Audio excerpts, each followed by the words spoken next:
Hello everyone, हमारे channel गुडलू tales magic में आप सबों का स्वागत है।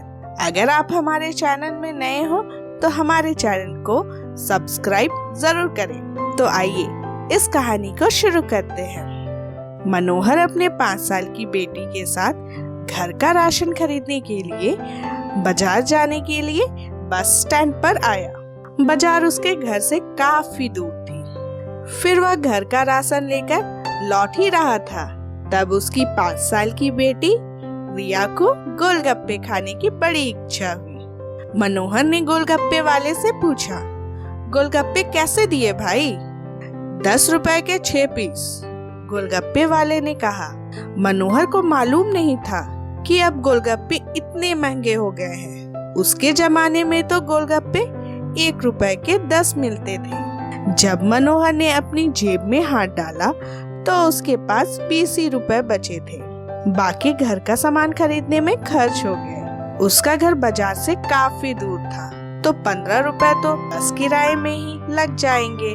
तो मनोहर ने गोलगप्पे वाले से कहा, नहीं भाई, 5 रुपए के 10 दोगे तो ठीक है, नहीं तो रहने दो। यह सुनकर उसकी बेटी रिया ने मुंह फुला लिया। अरे अब चलो भी, नहीं लेने इतने महंगे।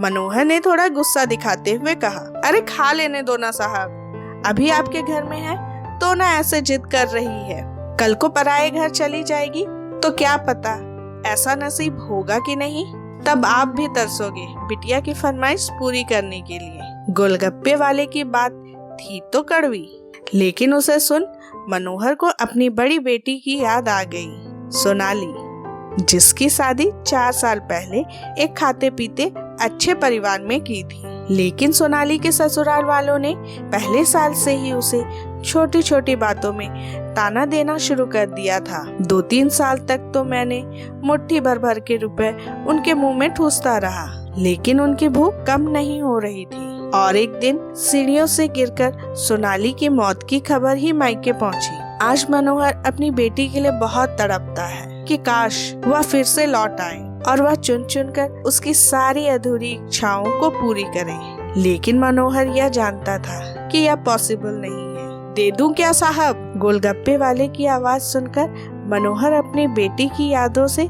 बाहर आया। फिर गोलगप्पे वाले से कहा, रुको भाई 2 मिनट। फिर मनोहर पास में ही उस राशन की दुकान में गया जहाँ से उसने सामान खरीदा था। वह खरीदी हुई 5 किलो दाल में से 1 किलो वापस किया तो उसके पास 60 रुपए ज्यादा हो गए थे। फिर मनोहर ने ठेले के पास आकर अपने आंसू से भरे आंखों को पोंछते हुए कहा, हाँ अब खिला दो भाई, और हाँ तीखा जरा कम डालना, मेरी बिटिया रानी बहुत नाजुक है। यह सुनकर 5 साल की रिया की आंखों में खुशी की चमक आ गई और अपने पापा के हाथों को कस कर पकड़ लिया। जब तक बेटियां अपने घर में है तो उनकी इच्छा जरूर पूरी करें। क्या पता आगे उनकी इच्छा पूरी हो या ना हो। ये बेटियां भी कितनी अजीब होती है। जब ससुराल में होती है तो मायके जाने को तरसती है। सोचती है कि घर जाकर मम्मी से ये बातें करूंगी, पापा से ये मांगूंगी,